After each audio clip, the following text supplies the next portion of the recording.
Welcome to channel. അപ്പോൾ നമ്മളിന്ന് പരിചയപ്പെടാനും അൺബോക്സിങ്ങുകളൊക്കെ ചെയ്യുമ്പോൾ നമ്മുടെ ഐക്യൂവിൻ്റെ പുതിയ ഫോണായിട്ടുള്ള ഒരു 20,000 രൂപയുടെ താഴെ വരുന്ന വൺ ഓഫ് ദ ബെസ്റ്റ് പുതിയ ഫോൺ എന്നൊക്കെ പറയാവുന്ന നമ്മുടെ Z10R എന്ന് പറഞ്ഞ മോഡലാണ്. അതിൻ്റെ വൈറ്റ് കളർ എഡീഷനാണ് നമ്മൾ വാങ്ങിച്ചത്. 2 കളറിൽ അവൈലബിൾ ആണ്. നിങ്ങൾക്ക് ബ്ലൂ കളറിലും ഉണ്ട്, അതുപോലെ തന്നെ വൈറ്റ് കളറിലും ഉണ്ട്. എനിക്ക് കുറച്ചും കൂടി അക്വാമറിയെന്ന്, ബ്ലൂ അല്ല അക്വാമറി എന്ന് പറഞ്ഞൊരു കളറാണ് അതിൽ ഒരു കൊടുത്തിട്ടുണ്ടായിരുന്നത്. അതെനിക്കൊരു നോർമൽ ഐക്യൂവിൻ്റെ മുമ്പും വരുന്നൊരു മോഡൽ കളറായിട്ട് എനിക്ക് തോന്നിയത്. ഇതിൻ്റെ മുമ്പ് നമ്മൾ ഈ ബഡ്ജറ്റ് റേഞ്ചിലൊരു ഐക്യൂവിൻ്റെ ഫോൺ നമ്മൾ ഇതുപോലെ അൺബോക്സ് ചെയ്തിട്ടുണ്ട്. അതും ഓൾമോസ്റ്റ് ഈ സെയിം കളർ തന്നെയായിരുന്നു കേട്ടോ. അപ്പോൾ അതുകൊണ്ട് തന്നെ ഞാനത് ആ കളർ ഓപ്റ്റ് ചെയ്തില്ല. നമ്മൾ എടുത്തിട്ടുണ്ടാകുന്നത് വൈറ്റ് കളറാണ്. അപ്പോൾ വൈറ്റ് എനിക്ക് കുറച്ച് ഒരു വെറൈറ്റി കളറായിട്ട് തോന്നി. അപ്പോൾ അതുകൊണ്ടാണ് ഞാൻ എടുത്തത്. ഇത് ഇപ്പോൾ നമുക്ക് ആക്ച്വലി ആമസോണിൽ സെയിൽ നടക്കുന്നതുകൊണ്ട് തന്നെ ഒരു 1200 1500 ആ റേഞ്ചിലൊക്കെ നമുക്ക് ക്യാഷ് ബാക്ക് കാര്യങ്ങളൊക്കെ വരുന്നുണ്ട് കേട്ടോ. അല്ലാത്ത പക്ഷം ഇതിൻ്റെ പ്രൈസ് വരുന്നത് 19,999 ആണ്. നമുക്കിത് ഞാൻ അതിൻ്റെ ഡീറ്റെയിൽസും കാര്യങ്ങളൊക്കെ ഇപ്പോൾ കാണിച്ചു തരാം. മൊബൈൽ ഫോൺ നമുക്കിതിൽ MRP കൊടുത്തിരിക്കുന്നത് 24,500 ആണ് കേട്ടോ. 23,500 ആണ്. Month and year of manufacturing July 2025. അതുപോലെ തന്നെ 5G ഫോണാണ് നിങ്ങൾക്ക് അറിയിക്കും. അവരുടെ നോർമൽ നമ്മുടെ ബ്ലാക്ക് കളർ, നമ്മുടെ ഐക്യൂവിൻ്റെ നോർമൽ ബ്ലാക്ക് കളർ ബോക്സാണ് ഇപ്പോൾ ഇതിട്ടാ. അപ്പോൾ എന്തായാലും നമുക്കിത് അൺബോക്സിങ് ചെയ്യാം. ഞാൻ അതിൻ്റെ റാപ്പിംഗ് ഒക്കെ കളഞ്ഞിട്ടുണ്ടെങ്കിലും നമുക്ക് ഈ സീല് പൊട്ടിച്ചിട്ടില്ല. അപ്പോൾ അതൊക്കെ സീലൊന്ന് പൊട്ടിച്ചിട്ട് നമുക്ക് തിരിച്ചു വരാം. അപ്പോൾ അതിന് മുമ്പ് നമ്മുടെ ചാനൽ ആദ്യമായിട്ട് കാണാനാണെങ്കിൽ എൻ്റെ പേര് അജയ്. ഞാനൊരു ഫിനാൻഷ്യലിസ്റ്റ് ആണ്. നമ്മുടെ ടെക്കിലും ഫിനാൻസിലും എക്സ്പീരിയൻസ് ആണ്, ക്വാളിഫൈഡ് ആണ്. അതുപോലെ തന്നെ എന്തെങ്കിലും സംശയങ്ങൾക്ക് എന്നെ കമൻറ്റ് ചെയ്താൽ മതി. നമ്മളെല്ലാ കമൻറ്റ് റിപ്ലൈ കൊടുക്കുന്നതാണ്. ഇൻസ്റ്റാഗ്രാമിൽ നമ്മൾ മെസ്സേജ് അയക്കാൻ പറ്റും. നിങ്ങൾക്ക് പേജ് ഫോളോ അടിച്ചാൽ മതി. ഡിസ്ക്രിപ്ഷനിൽ ലിങ്കുകളൊക്കെ കൊടുത്തിട്ടുണ്ട്, മറക്കണ്ട. അപ്പോൾ നമുക്ക് വീഡിയോയ്ക്ക് പോകാം. നമ്മൾ ഇതിൻ്റെ സീലിംഗ് കാര്യങ്ങളൊക്കെ പൊട്ടിച്ചിട്ടുണ്ട്. അപ്പോൾ ഞാൻ ജസ്റ്റ് ഇതിൻ്റെ ഒരു എന്താ പറയുക ക്വിക്കായിട്ടുള്ളൊരു സ്പെക്സ് പറയാം. ഇതിൽ നമുക്ക് വരുന്നത് ഡയമൻസിറ്റിയുടെ 7400 എന്ന് പറഞ്ഞൊരു 5G പ്രൊസസ്സറാണ്. നമുക്ക് ഓൾമോസ്റ്റ് ഒരു 8K ആൻഡ്രോയിഡ് സ്കോറും കാര്യങ്ങളൊക്കെ തരുന്നൊരു സംഭവം. 8K താഴെ വരുന്ന ഒരു ആൻഡ്രോയിഡ് സ്കോറൊക്കെ തരുന്നൊരു സംഭവമാണ്. അതുപോലെ തന്നെ ഡിസ്പ്ലേയുടെ കാര്യം പറയുകയാണെങ്കിൽ നമുക്ക് one of the slimmest quad curve display ആണ് വരുന്നത്. 0.739 സെൻറ്റിമീറ്റർ തിന്നൊക്കെയാണെന്നാണ് ഇവർ പറയുന്നത്. നമുക്ക് എന്തായാലും നോക്കി നോക്കാം. 120 ഹെർട്സിൻ്റെ റിഫ്രഷ് റേറ്റും HDR+ സപ്പോർട്ടും ക്ലാരിറ്റിയൊക്കെ വരുന്ന നമുക്ക് 1800 നിറ്റ്സ് വരെ നമുക്ക് സപ്പോർട്ട് ചെയ്യുന്ന ഒരു ഡിസ്പ്ലേ ആണ് വരുന്നത് കേട്ടോ. അതുപോലെ തന്നെ നമുക്ക് 44 വാട്ടിൻ്റെ ഫ്ലാഷ് ചാർജിങ് സപ്പോർട്ടും കാണാനൊക്കെ വരുന്നുണ്ട്. അപ്പോൾ നമുക്ക് ആരൊക്കെയോ മെസ്സേജ് അയച്ചുകൊണ്ടിരിക്കുന്നുണ്ട്. ഞാൻ നെറ്റ് നോക്കി കേട്ടോ ബാക്കിയുള്ള ഫോണുകളുടെ. അപ്പോൾ പിന്നെ നമുക്ക് ഫ്രണ്ട് ക്യാമറ കാര്യം പറയുകയാണെങ്കിൽ 32 മെഗാ പിക്സലിൻ്റെ 4K സപ്പോർട്ട് വരുന്ന സെൽഫി ക്യാമറ ആണ് വരുന്നത്. Sony IMX882 4K OIS rear camera support. അതായത് ഇവർ എന്താ പറയുക, നമുക്കിതുകൊണ്ട് എന്താ പറയുക വ്ളോഗ് ചെയ്യാനൊക്കെ പറഞ്ഞിട്ടൊക്കെയാണ് ഒരു എന്താ പറയുക അഡ്വർടൈസിങ്ങുകളൊക്കെ ചെയ്യുന്നത്. ഇതാണ് ഫോൺ ട്ടാ. അപ്പോൾ റിയർ ക്യാമറയും നമുക്ക് വരുന്നത് എന്താ പറയുക സോണിയുടെ മെയിൻ സെൻസർ തന്നെയാണ് വരുന്നത്. OIS സപ്പോർട്ടും വരുന്നുണ്ട്. IP68ഉം 69ഉം. ഞാൻ പറഞ്ഞില്ലേ വൈറ്റ് നല്ല ലുക്ക് ഉണ്ട് കണ്ടോ. IP68ഉം 69 support. Military grade shock resistant പ്രൊട്ടക്ഷനും വരുന്നുണ്ട്. അതായത് SGS 5 star anti fall protection എന്ന സാധനം റേറ്റിംഗ് അതിന് കിട്ടിയിട്ടുണ്ട് കേട്ടോ. എനിക്ക് തോന്നുന്നത് ഗ്ലാസ് അല്ല, പക്ഷേ പിടിക്കുമ്പോൾ സംഭവമൊക്കെ ഗ്ലാസ് ആയിട്ടൊക്കെ തോന്നണം കേട്ടോ. അപ്പോൾ എന്തായാലും ഇത് മാറ്റി വയ്ക്കാം. അവരുടെ IMEI നമ്പർ സ്റ്റിക്കർ നോർമലി നമുക്ക് ഇതിൻ്റെ കൂടെ കിട്ടുന്ന അതേ സംഭവം കിട്ടുന്നുണ്ട്. ഒരു പ്ലാസ്റ്റിക് ഫ്രെയിം കേസ് കിട്ടുന്നുണ്ട്. പിന്നെ നമുക്ക് ഐക്യൂവിൻ്റെ നോർമൽ അവരുടെ മഞ്ഞ കളറായിട്ടുള്ളത്. ഇത് Type-A to Type-C cable, SIM ejector പിന്നെ ഇവിടെ ഉണ്ട്. പിന്നെ ഇത് എനിക്ക് തോന്നുന്നത് 33 വാട്ട്. ചെറുതാണ്, വലിയ വെയിറ്റ് ഒന്നുമില്ല. ഇത് നമ്മുടെ നോർമൽ വലിയ ഐക്യൂവിൻ്റെ ചാർജറായാലും നമുക്ക് ഉപയോഗിക്കാം കേട്ടോ, കുഴപ്പമൊന്നുമില്ല. അതൊരു മാക്സിമം 33 വാട്ടാ ഇത് സപ്പോർട്ട് ചെയ്യുള്ളൂ എന്നുള്ളൊരു സംഭവം മാത്രമേ ഉള്ളൂ. അപ്പോൾ എന്തായാലും നമുക്ക് ഓപ്പൺ ചെയ്യാം. വൈറ്റ് കളർ എടുത്താൽ മതി എന്ന് എൻ്റെ ഒരു അഭിപ്രായം. നിങ്ങളുടെ എന്താ വെച്ചാൽ വൈറ്റ് കളറാണ് കുറച്ചും കൂടി ലുക്ക് തരുന്നത് കേട്ടോ. മെയ്ഡ് ഇൻ ഇന്ത്യ ഫോൺ എന്നൊക്കെ പറഞ്ഞ് എഴുതിയിട്ടുണ്ട്. എൻ്റെ ബാക്കിൽ നിങ്ങൾക്ക് കാണുന്നുണ്ടെന്ന് അറിയില്ല. 8GB 128GB വേരിയൻ്റാണ്. 256GB വേരിയൻറ്റും അവൈലബിൾ ആണ്. അപ്പോൾ ഇത്രയേ ഉള്ളൂ ബോക്സിൽ. അപ്പോൾ ബോക്സ് കാരണം നമ്മളെടുത്ത് ഫുള്ള് മാറ്റി വെച്ചു. ഇതാണ് കേസ് വരുന്നത് കേട്ടോ. അത് ഭയങ്കര ലൈറ്റ് വെയിറ്റാണല്ലോ സാധനം. അപ്പോൾ കർവ് സ്ക്രീനാണ് കണ്ടോ. കർവ് സ്ക്രീനല്ല, നമ്മുടെ നോർമൽ നമ്മുടെ എൻ്റെ ബാക്കിയുള്ള ഫോണുകൾ നമ്മൾ ഉണ്ടാവില്ല. നമ്മുടെ OnePlusൻ്റെ ആയാലും OnePlus 13, അതുപോലെ തന്നെ X200 Pro, X200 ആ റേഞ്ചിലൊക്കെ വരുന്ന നമ്മുടെ മൈക്രോ കർവ് എന്നൊക്കെ പറയില്ല എല്ലാ സൈഡിലും. അതേപോലത്തെ കർവിങ് ആണ്, നല്ല ക്വാളിറ്റി തരുന്നുണ്ട്. ഇൻബിൽഡായിട്ട് നമുക്ക് സ്ക്രീൻ ഗാർഡ് വരുന്നുണ്ട് കേട്ടോ. വരുന്നുണ്ട്, അറിയുന്നില്ല, നല്ല ക്വാളിറ്റി തോന്നുന്നുണ്ട് കേട്ടോ. ഭയങ്കര സ്ലിമ്മാണ് പറഞ്ഞ പോലെ തന്നെ. ഫ്രെയിമൊക്കെ ഉണ്ട്, എന്ത് ലുക്കാണ്. അതുപോലെ തന്നെ ക്യാമറ സെൻസറൊക്കെ ഉണ്ട്. നല്ല ഓറ ലൈറ്റ് സപ്പോർട്ടും വരുന്നുണ്ട്. നമുക്ക് ഐക്യൂവിൻ്റെ ബ്രാൻഡിങ് കാണാം. ഇത് കൊള്ളാട്ടോ, ഞാൻ ഇത്രയും പ്രതീക്ഷിച്ചില്ല. അപ്പോൾ ഞാൻ എന്തായാലും ഇതൊന്ന് ബൂട്ട് ചെയ്യട്ടെ. ബൂട്ടിങ് ഉണ്ടെന്ന് വിചാരിക്കുന്നു. ചാർജ് നമുക്ക് വൈബ്രേഷൻ വന്നിട്ടുണ്ട്. ഡിസ്പ്ലേ ഉണ്ടോ, AMOLED ഡിസ്പ്ലേ ആണ്. നമുക്ക് കാണുമ്പോൾ തന്നെ അതിൻ്റെ ഒരു ക്വാളിറ്റി ഫീൽ ചെയ്യുന്നുണ്ട്. ഐക്യൂവിൻ്റെ 5G എന്ന് പറഞ്ഞ രീതി വന്നിട്ടുണ്ട്. അപ്പോൾ ജസ്റ്റ് നമുക്ക് എന്തായാലും ഒരു ഇനീഷ്യൽ സെറ്റപ്പും കാര്യങ്ങളൊക്കെ ചെയ്ത് കഴിഞ്ഞിട്ട് ഞാൻ നോക്കുന്നത് ഭയങ്കര ലൈറ്റ് വെയിറ്റ് ആണ് കേട്ടോ. രക്ഷയില്ലാത്ത ലൈറ്റ് വെയിറ്റ്. എന്തായാലും ഞാൻ ഇതിൻ്റെ ഇനീഷ്യൽ ബൂട്ടിങ് കാര്യങ്ങളൊക്കെ കഴിഞ്ഞിട്ട് തിരിച്ചു വരാം കേട്ടോ. ഇനീഷ്യൽ ബൂട്ടിങ് ആയിട്ടുണ്ടെന്ന് തോന്നുന്നുണ്ട്. അപ്പോൾ വന്നിട്ടുണ്ട്. അപ്പോൾ എന്തായാലും ഞാൻ ജസ്റ്റ് ഇതിൻ്റെ ഫുൾ സ്പെക്സ് പറയാം. നമുക്ക് 8GB റാമും 12GB റാമും അവൈലബിൾ ആണ്. നമുക്ക് MediaTekൻ്റെ Dimensity 74 100ൻ്റെ ഒരു പ്രൊസസ്സറാണ് വരുന്നത്. 2 GHz വരുന്നതാണ്, ഒക്ടോകോറാണ്. 6.77 ഇഞ്ചിൻ്റെ AMOLED ഡിസ്പ്ലേ ആണ് വരുന്നത്. ഫുൾ HD+ ആണ് ഇത് നമ്മുടെ ഇതിൻ്റെ റെസൊല്യൂഷൻ കാണലൊക്കെ വരുന്നത്. 120 Hz റിഫ്രഷ് റേറ്റും കാണലൊക്കെ വരുന്നുണ്ട്. അതുപോലെ തന്നെ നിങ്ങൾക്ക് അറിയാം BEST ഡിസ്പ്ലേ എന്നൊക്കെ പറയാം.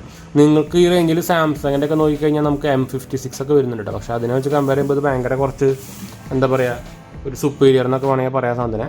ക്യാമറയുടെ കാര്യം പറഞ്ഞാൽ നമുക്ക് 50 MP ഒരു 50 MP ക്യാമറയും അതുപോലെ തന്നെ 2 MP ഒരു ഡെപ്ത് സെൻസറും വരുന്നുണ്ട്. ഓറലൈറ്റ്, സ്മാർട്ട് ഓറലൈറ്റ് വരുന്നുണ്ട്. 4K സപ്പോർട്ട് ഉണ്ട്. അറ്റ് എന്താ പറയുക 30. അതുപോലെ തന്നെ ഫ്രണ്ട് 32 ഞാൻ ഓൾറെഡി പറഞ്ഞിട്ടുണ്ടായിരുന്നു. ബാറ്ററി വരുന്നത് 5700 mAh ആണ് കേട്ടോ. 44 വാട്ടിൻ്റെ ഫ്ലാഷ് ചാർജിങ് സപ്പോർട്ടാണ് വരുന്നത്. 44 വരുന്ന നമുക്ക് ചാർജിങ് സപ്പോർട്ട് വരുന്ന ഒരു ബാറ്ററിയാണ് സംഭവം വരുന്നത്. Type-C ആണ് വരുന്നത്. അപ്പോൾ ഇത് നമുക്ക് എന്തായാലും ഇനീഷ്യലി അങ്ങനെ ചെയ്യാം. എന്താ പറയുക, പിന്നെ നമുക്ക് നാനോസം സപ്പോർട്ട് 2 നാനോസം സപ്പോർട്ട് വരുന്നുണ്ട്. 5G വരുന്നുണ്ട്. ഡസ്റ്റ് റെസിസ്റ്റൻസും കാര്യങ്ങളൊക്കെ വരുന്നുണ്ട്, നമ്മളോട് അറിയായിരിക്കും നിങ്ങൾക്ക്. അപ്പോൾ ഇതിൽ നമുക്ക് വേണ്ട, പിന്നെ നമുക്ക് സെറ്റപ്പ് ചെയ്യാം വൈഫൈ ഒക്കെ. അപ്പോൾ ഫിംഗർ പ്രിൻറ്റ് സംഭവങ്ങളൊക്കെ അതെന്തായാലും ഞാൻ സെറ്റപ്പ് ചെയ്യാം. നമ്മളതിൻ്റെ സെറ്റപ്പ് കാര്യങ്ങളൊക്കെ ചെയ്തിട്ടുണ്ട്. ഇതിൻ്റെ ഡിസ്പ്ലേ ഉണ്ടോ, കിടിലൻ ഡിസ്പ്ലേ. ഞാൻ വേണമെങ്കിൽ IQ 13 കമ്പയർ ചെയ്ത് കാണിച്ചാൽ കേട്ടോ. നല്ല ക്വാളിറ്റി സാധനം വരുന്നുണ്ട്. ഇതാ ഉണ്ടോ നിങ്ങൾക്ക് ഉണ്ട്, നല്ല അതേ റെസൊല്യൂഷനും അതേ ബ്രൈറ്റ്നസ്സും ഒക്കെ നമുക്ക് ഇതിൽ കിട്ടുന്നുണ്ട് കേട്ടോ. 20,000 ഫോണാണ് നിങ്ങൾ നോക്കണം. അപ്പോൾ അതാ പറഞ്ഞത്, നമ്മൾ ഈ ബഡ്ജറ്റ് റേഞ്ചിലൊക്കെ ഫോൺ വാങ്ങിക്കുമ്പോഴേ, പ്രത്യേകിച്ച് നമ്മൾ ഒരു ഓൺലൈൻ മാത്രം റിലീസ് ചെയ്ത ഫോണുകൾ വാങ്ങിക്കുകയാണെങ്കിൽ നിങ്ങൾക്ക് കുറച്ചും കൂടി ഇതേപോലെ എന്താ പറയുക ബെറ്റർ സാധനങ്ങൾ കിട്ടും. എന്താ വെച്ചാൽ ഓഫ്ലൈൻ പോകുമ്പോൾ ഇതിനവർ അതിൻ്റെ കമ്മീഷൻ സാധനങ്ങളൊക്കെ അഡീഷൻ ചെയ്തിട്ട് എങ്ങനെയാണ് അവർ പ്രൈസ് സെറ്റ് ചെയ്യുക. അപ്പോൾ ഇതിൽ നമുക്ക് ഓൾറെഡി അപ്ഡേറ്റ് വന്നിട്ടുണ്ടായിരിക്കണം. അപ്ഡേറ്റ് വന്നിട്ടുണ്ട് ഓൾറെഡി. ഫണ്ട് ടച്ചോയ്സിൻ്റെ അപ്ഡേറ്റ് വന്നിട്ടുണ്ട്. 125 GB ഇത് നമുക്ക് തോന്നുന്നത് ജൂലൈ 2025 സെക്യൂരിറ്റി അപ്ഡേറ്റ് ആണ് കേട്ടോ. അപ്പോൾ എന്തായാലും ഡൗൺലോഡ് കിടക്കട്ടെ. അപ്പോൾ ഇതാണ് നമുക്ക് ഇനീഷ്യൽ. ഇതിൽ പക്ഷേ കുറേ ബ്ലോട്ട് വൈസ് ഉണ്ട്, നമുക്ക് അൺഇൻസ്റ്റാൾ ചെയ്യാൻ പറ്റുന്ന സാധനമാണ്. 20,000 ഫോണിൽ നമുക്ക് പിന്നെ അത്രയ്ക്ക് അങ്ങോട്ട് കംപ്ലയിൻറ്റ് ചെയ്യാൻ പറ്റില്ലല്ലോ. ഗെയിംസ് കുറേ എടുക്കുന്നുണ്ട്, അതൊക്കെ നമുക്ക് ഡിലീറ്റ് ചെയ്ത് കളയണം. പിന്നെ എന്താ ഉള്ളത്, നെറ്റ്ഫ്ലിക്സ് ഉണ്ട്, അത് ഇൻസ്റ്റാളായിട്ട് വരുന്നുണ്ട്. അത് പിന്നെ കളയാവുന്നേ ഉള്ളൂ. നെറ്റ്ഫ്ലിക്സിനൊന്നും നമുക്ക് ബ്ലോട്ട് വെയർ എന്ന് പറയാൻ പറ്റില്ല കേട്ടോ. പിന്നെ സ്നാപ്ചാറ്റ് ഉണ്ട്.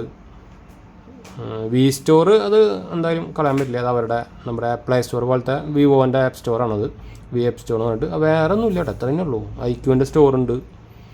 ഇവരെന്തായാലും കുറേയൊക്കെ എടുത്ത് കളഞ്ഞിട്ടുണ്ട് കേട്ടോ. കുറേ ബ്ലോട്ട് വൈസ് ഉണ്ടാകുന്നൊക്കെ എടുത്ത് കളഞ്ഞിട്ടുണ്ട്.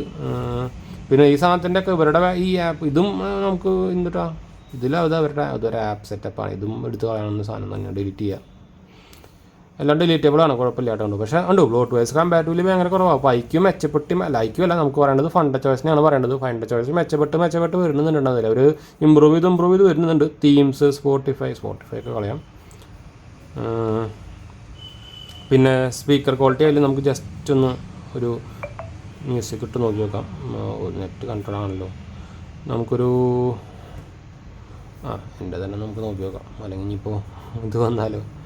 നമുക്ക് നമ്മുടെ ചാനൽ ഗുഡ് ആപ്പൻസ് ആരെങ്കിലും ചാനൽ സബ്സ്ക്രൈബ് ചെയ്യാത്തൊരു സബ്സ്ക്രൈബ് ചെയ്യുക. അതുപോലെ തന്നെ നമ്മുടെ 2-3 ചാനൽ, നമുക്ക് 3 ചാനലുണ്ട്. ഗുഡ് ആപ്പൻസിയർ, അതുപോലെ തന്നെ GHH വേൾഡ്, പിന്നെ അജയൻറ്റ് 26. ഇതിൽ നമ്മൾ GHH വേൾഡ് എന്ന് പറയുന്നത് ഫുള്ളി നമ്മുടെ ടെക്ക് ആണ്. ഗുഡ് ആപ്പ് ഈ ചാനലാകുമ്പോൾ നമ്മളത് ടെക്കും ഫിനാൻസും വരുന്നുണ്ട്. അജയൻറ്റ് 26 ആകുമ്പോൾ ഫുള്ളി ടെക്കാണ് കേട്ടോ. അപ്പോൾ ഞാൻ നമുക്ക് ജസ്റ്റ് ഒരു ഞാനിതൊരു എന്താ പറയുക ഒരു ഷോർട്സ് എടുത്ത് കാണിച്ചു തരാം സൗണ്ടിന്. ഇവിടെ സാംസങ്ങിൻ്റെ S23 Ultra ഉണ്ട്. അത് 10 മാസം ആയതാണ്. ഞാൻ എക്സ്റ്റൻഡഡ് വാറണ്ടി എടുത്തിട്ടുണ്ട്. അതുകൊണ്ട് തന്നെ 2 ഇയർ വാറണ്ടി വരുന്നുണ്ട്. സാംസങ് A+1 എടുത്തിട്ടുണ്ട്. 12 GB 256 GB മോഡലാണ്. സ്ക്രാച്ചസോ ഒരു സംഭവമൊന്നുമില്ല. Fresh out of the box കണ്ടീഷനാണ്. സൗണ്ടും കുഴപ്പമൊന്നുമില്ല കേട്ടോ, അത്യാവശ്യം നല്ല സൗണ്ട് ഉണ്ട്. ഭയങ്കര ഓവർ സൗണ്ട് ഉണ്ടെന്ന് വെച്ചാൽ ഭയങ്കര ലൗഡ് ആണോ എന്ന് ചോദിച്ചാൽ കഴിഞ്ഞാൽ ഈ വിവോയുടെയും IQൻ്റെ ഒക്കെ മെയിൻ ഇഷ്യൂ എനിക്ക് തോന്നിക്കുന്നത് ഈ സ്പീക്കർ വോളിയം അത്യാവശ്യം കുറവാണ് കേട്ടോ. അത് അവരുടെ Vivo X200 Proയിലായിക്കോട്ടെ, അതുപോലെ തന്നെ നമ്മുടെ എന്താ പറയുക IQ 13 അവരുടെ സ്പീക്കറിൻ്റെ വോളിയം ഭയങ്കര കുറവാണ്. അതവർക്ക് കൂട്ടാനും ശരിക്കും അത് ഇതിലും ആ ഒരു ഇഷ്യൂ ഉണ്ടെന്നുണ്ട്. പക്ഷേ ക്ലാരിറ്റി വൈസും എന്താ പറയുക ഡിസ്റ്റർബൻസും കാണുന്നു വരുന്നില്ലേ വോളിയം കൂട്ടുമ്പോൾ ഒക്കെ. ഇപ്പോൾ നമുക്കവിടെ ആംബുലൻസ് പോകേണ്ടതാണ് സൗണ്ട് വരുന്നത്. അപ്പോൾ ആരെങ്കിലും ചാനൽ സബ്സ്ക്രൈബ് ചെയ്യുക. നിങ്ങൾക്ക് മെസ്സേജ് വായിക്കാം, കമൻറ്റ് വായിക്കാം, നമ്മളെല്ലാത്തിനും റിപ്ലൈ കൊടുക്കുന്നുണ്ട്, മറക്കണ്ട. അപ്പോൾ ഇനി നമുക്ക് ഇതിൻ്റെ ഫോട്ടോ സാമ്പിൾസ് കുറച്ച് കാണാം. ഇതിൻ്റെ എന്താ പറയുക UI സംഭവങ്ങളൊക്കെ നിങ്ങൾ ഓൾറെഡി കണ്ടായിരിക്കും വിചാരിക്കുന്നു. ഈ നോർമൽ നമ്മുടെ എന്താ പറയുക IQൻ്റെയും വിവോൻ്റെ ഒക്കെ പോലത്തെ സെയിം UI തന്നെയാണ്. എന്തായാലും ജസ്റ്റ് ഞാനൊരു ലൈവ് ഡെമോ എടുത്ത് കാണിച്ചു തരാം. ഫോട്ടോ നല്ല ഫാസ്റ്റാണ് കേട്ടോ. IQൻ്റെ ബ്രാൻഡിങ് ഇവിടെ വരുന്നുണ്ട്. ആൽബത്തിൻ്റെയാണ് അത് പ്രോസസ്സിങ് കഴിഞ്ഞിട്ട്. ഇത് നമ്മുടെ X200 Proൻ്റെ പോലെ തന്നെ പ്രോസസ്സിങ്ങിന് കുറച്ച് ടൈം എടുക്കുന്നുണ്ട്. ആഫ്റ്റർ പ്രോസസ്സിങ് നല്ല ഫോട്ടോ കിട്ടുന്നുണ്ട്, കണ്ടോ, കൊള്ളാട്ടാ. ഞാൻ എന്തായാലും ഇതിൻ്റെ കുറച്ച് സാമ്പിൾസും കാര്യങ്ങളൊക്കെ കൊടുക്കാം. നിങ്ങൾക്ക് ഫ്രണ്ടിൻ്റെ ആയിക്കോട്ടെ, സെൽഫി ആയിക്കോട്ടെ, വീഡിയോൻ്റെ ആയിക്കോട്ടെ, സംഭവത്തിനൊക്കെ ഞാൻ കുറച്ച് കൊടുക്കാട്ടാ. അപ്പോൾ ലെൻസ് മേ ബി ഡേർട്ടി എന്നൊക്കെ കാണിക്കുന്നുണ്ട്. അപ്പോൾ ഇതാണ് അതിൻ്റെ സെറ്റപ്പ് വരുന്നത്. 50-2 ഇവിടെ മെയിനിൽ ഫ്രണ്ടിൽ 32 വരുന്നത്. കുഴപ്പമില്ലാത്തൊരു സെറ്റപ്പാണ്. 20,000 രൂപയുടെ റേഞ്ചിൽ നമുക്ക് വലിയ കംപ്ലയിൻറ്റ് പറയാൻ പറ്റാത്തൊരു സെറ്റപ്പ് തന്നെയാണ്. എന്തായാലും നമുക്ക് best value for money phone എന്ന് വേണമെങ്കിൽ പറയാം. പ്രത്യേകിച്ച് ഇപ്പോൾ നിങ്ങൾക്ക് ഓഫറിൽ എടുക്കുകയാണെങ്കിൽ എന്തായാലും ഒരു 17-18 ആ റേഞ്ചിലൊക്കെ സാധനം കിട്ടും. ആ റേഞ്ചിൽ 17,500 നമുക്ക് SBI കാർഡ് ഉണ്ടെങ്കിൽ കിട്ടുക ആമസോണിൽ. അതിന് ഒരു കുറ്റം പറയാൻ പറ്റാത്തൊരു ബ്രില്യൻ ഫോൺ എന്ന് വേണമെങ്കിൽ പറയാം. എൻ്റെ ഫ്രെയിമൊക്കെ കണ്ടോ നിങ്ങൾ, ഭയങ്കര ലൈറ്റായിട്ടുള്ളൊരു ചെറിയ കുട്ടി ഫ്രെയിമാണ് വരുന്നത് കണ്ടോ. ഇതിൻ്റെ ഓൾമോസ്റ്റ് നമ്മുടെ ഈ സാധനത്തിൻ്റെ അത്ര സ്ലിമ്മാണത്, അത്രയും കൊള്ളാട്ടെ. എനിക്ക് എന്തായാലും സാധനം ഇഷ്ടപ്പെട്ടു. ബമ്പും ഭയങ്കര കുറവാണ് കണ്ടോ. ഇതാണ് നമ്മുടെ iQൻ്റെ Z10R. ആരെങ്കിലും ഒരു 20,000 ഫോൺ റേഞ്ചിൽ നോക്കുന്നുണ്ടെങ്കിൽ ഇത് കണ്ണും പൂട്ടി നിങ്ങൾക്ക് റെക്കമെൻഡ് ചെയ്യാൻ പറ്റില്ല. എനിക്ക് ഓവറോൾ സംഭവം ഇഷ്ടപ്പെട്ടു. പ്രൊസസ്സറാണ് ശരിക്കും ഇതിൽ നോക്കുകയാണെങ്കിൽ ഒരു എന്താ പറയുക കുറച്ച് ചെറിയ ഒരു പെർഫോമൻസ് തരുന്ന പ്രൊസസ്സർ എന്ന് പറയുമ്പോൾ 7400 ആണല്ലോ. ഓൾമോസ്റ്റ് നമ്മുടെ ഒരു എന്താ പറയുക Gen 3 പ്ലസ് 7 ആ റേഞ്ചിലൊക്കെ വരുന്നൊരു പെർഫോമൻസ് ഓറിയൻറ്റഡ് ഫോണാണ്. പക്ഷേ എന്നാലും വലിയ കംപ്ലൈൻ്റ് ഒന്നും പറയാൻ പറ്റില്ല. ഇതിലൊരു 8 സീരീസ് അല്ലെങ്കിൽ ഒരു 8400 അല്ലെങ്കിൽ 8350 ഒക്കെ ആണ് കൊടുക്കുകയാണെങ്കിൽ കുറച്ചും കൂടി ബെറ്റർ ആയതിനാ. നമ്മുടെ മോട്ടറോളിലൊക്കെ കൊടുത്തിട്ടില്ലേ ആ സാധനമൊക്കെ കൊടുക്കുകയാണെങ്കിൽ കുറച്ചുകൂടി സ്കിഡിലനായനെ. എന്നാലും വലിയ കംപ്ലൈൻ്റ് ഒന്നും പറയാനില്ല. ഞാൻ ഫോട്ടോ സാമ്പിൾസ് ഓൾറെഡി നിങ്ങൾ കണ്ടു വിചാരിക്കുന്നു. നമ്മളിപ്പോൾ ലൈവായിട്ട് എടുത്ത ഫോട്ടോസും നല്ല ക്വാളിറ്റി ഉണ്ട് കേട്ടോ. അതും ഞാൻ ആക്ച്വലി ഒരു ലൈറ്റ് മാത്രമേ വെച്ചിട്ടുള്ളൂ. എന്നിട്ട് നമുക്ക് ഇത്ര ക്വാളിറ്റി കിട്ടുന്നതെന്ന് പറയുമ്പോൾ നല്ലൊരു സെറ്റപ്പ് തന്നെയാണ്. നമുക്ക് നോർമലി നമ്മുടെ വ്യൂവിലൊക്കെ കാണുന്ന പോലെ തന്നെ നിങ്ങൾക്ക് ഇവിടെ എത്ര mm ഫോട്ടോ എടുത്തതെന്നൊക്കെ ഇവിടെ കാണാൻ പറ്റുന്നുണ്ടോ. കൊള്ളാട്ടോ, എനിക്ക് എന്തായാലും ഇഷ്ടപ്പെട്ട സാധനം. 20,000 രൂപ റേഞ്ചിൽ 20,000 ഇല്ല ശരിക്കും പറഞ്ഞാൽ 18,500 നമുക്ക് ഓഫറടക്കം കിട്ടും. അപ്പോൾ അതൊരു നല്ലൊരു ഫോൺ തന്നെയാണ് കേട്ടോ. ഇൻബിൽഡായിട്ട് നമുക്ക് കേസും വരുന്നുണ്ട്, അങ്ങനത്തെ ഒരു കേസും വരുന്നുണ്ട്. സ്ക്രീൻ കാർഡും പ്രീ അപ്ലോഡാണ്. മൈക്രോ കർവ്ഡ് ഡിസ്പ്ലേ ആണ്. നമ്മുടെ മോട്ടറോളയുടെ പോലെ തന്നെ ഫുള്ളി 3D കർവ്ഡ് പോലത്തെ രണ്ട് സൈഡിലും വരുന്ന ഡിസ്പ്ലേ അല്ല. നമ്മുടെ വലിയ പ്രീമിയം ഡിവൈസിൽ വരുന്ന കർവ് ഇല്ലേ ആ ടൈപ്പാണ് കേട്ടോ. അതായത് നമ്മുടെ OnePlus 13-ലും X200 Proയിലൊക്കെ വരുന്ന മോഡലില്ലേ അങ്ങനത്തെ കർവിങ് ആണ് കേട്ടോ. അതായത് 4 സൈഡിലും ചെറിയൊരു കർവ് വരുന്ന മോഡൽ. അപ്പോൾ ഇതാണ് നമ്മുടെ iQ Z10Rൻ്റെ ഒരു അൺബോക്സിങ് വീഡിയോ, ഒരു ഇനീഷ്യൽ ഒരു ഓവർവ്യൂ എന്ന് വേണമെങ്കിൽ പറയാം. അപ്പോൾ എന്തായാലും നമുക്ക് വൈൻഡപ്പ് ചെയ്യാം. ഞാൻ ഇതിൻ്റെ ഓറലൈറ്റിൻ്റെ സംഭവങ്ങൾ കാണിച്ചു തരാം. അത് ഇവിടെ തന്നെ ഉണ്ടാവും കേട്ടോ. മോർ സെറ്റിങ്സിൽ പോയി കഴിഞ്ഞാൽ നിങ്ങൾക്ക് ആക്ച്വലി ഈ ഓറലൈറ്റ് നമ്മുടെ എന്താ പറയുക വിവോൻ്റെ X200 Proയിലും നിങ്ങൾക്ക് ഇവിടെ കാണാം. അപ്പോൾ X200 Proയിലും ഇതുണ്ടായിരുന്നു. അപ്പോൾ അതും അത്യാവശ്യം ഞാൻ ഓൾറെഡി നമ്മുടെ X200 Proൻ്റെ റിവ്യൂ ഇട്ടുണ്ടായിരുന്നു. അപ്പോൾ അതിൽ ഞാൻ പറഞ്ഞിട്ടുണ്ടായിരുന്നു ശരിക്കും സത്യം പറയുകയാണെങ്കിൽ നമ്മുടെ നോർമൽ നമ്മുടെ LED ഉണ്ടല്ലോ അതിനായിട്ടും കുറച്ചുകൂടി ബെറ്റർ ഇതുപോലത്തെ ഓറലൈറ്റ് എല്ലാ ഫോണിലും വരികയാണെങ്കിൽ നല്ലതാണ്, കുറച്ചുകൂടി നല്ലതായിരുന്നു. എന്ന് വെച്ചാൽ നമുക്ക് ഇതുകൊണ്ട് മൾട്ടിപ്പിൾ ലൈറ്റ് മോഡ്സ് ഒക്കെ ഉണ്ടാക്കാമല്ലോ. അപ്പോൾ അതുകൊണ്ടാണെങ്കിൽ നമുക്ക് കുറച്ചുകൂടി ബെറ്റർ ആയിട്ടുള്ള ഫോട്ടോസും വീഡിയോസൊക്കെ എടുക്കാൻ പറ്റും. അങ്ങനെ ഈ നോർമൽ സാധാരണ ലൈറ്റ് എല്ലാം ഒഴിച്ച് അല്ലാണ്ട് ഇതാകുമ്പോൾ നമുക്ക് ജസ്റ്റ് ഒരു കൂൾ കളർ മോഡ് ലൈറ്റ് മാത്രമേ കിട്ടുള്ളൂ. അതും എന്താ പറയുക കുറച്ച് ഹാർഷായിട്ടുള്ള ലൈറ്റ് കിട്ടും. ഇതാകുമ്പോൾ നമുക്ക് നോർമൽ നമ്മുടെ റിംഗ് ലൈറ്റിനൊക്കെ വരുന്ന പോലത്തെ മോഡലാണ് കിട്ടുക. അപ്പോൾ അതുകൊണ്ട് തന്നെ ഇതിന് നെഗറ്റീവ് പറയാനുള്ളത് ഇതിന് നമുക്ക് മച്ചേൻ്റെ അത്ര ടോർച്ച് പോലെ ഉപയോഗിക്കാൻ കുറച്ച് പാടാണ്. അതാണ് ഒരു മെയിൻ പ്രോബ്ലം. അല്ലാത്ത പക്ഷം ഹൈലി റെക്കമെൻഡ് ആണ് കേട്ടോ. അപ്പോൾ നിങ്ങളുടെ അഭിപ്രായം കമൻറ്റ് ചെയ്യാൻ മറക്കണ്ട. നമുക്ക് അതായത് വൈൻഡപ്പ് ചെയ്യാം. നമ്മുടെ 2 ചാനൽസ് കാണാൻ പോയി കണ്ടുവെക്കുക, സബ്സ്ക്രൈബ് ചെയ്യുക, സപ്പോർട്ട് ചെയ്യുക, മനസ്സിലാക്കാൻ വേണ്ടി ഒന്ന് ഷെയർ ചെയ്യാം കേട്ടോ. അടുത്ത വീഡിയോ കാണാം. ബൈ.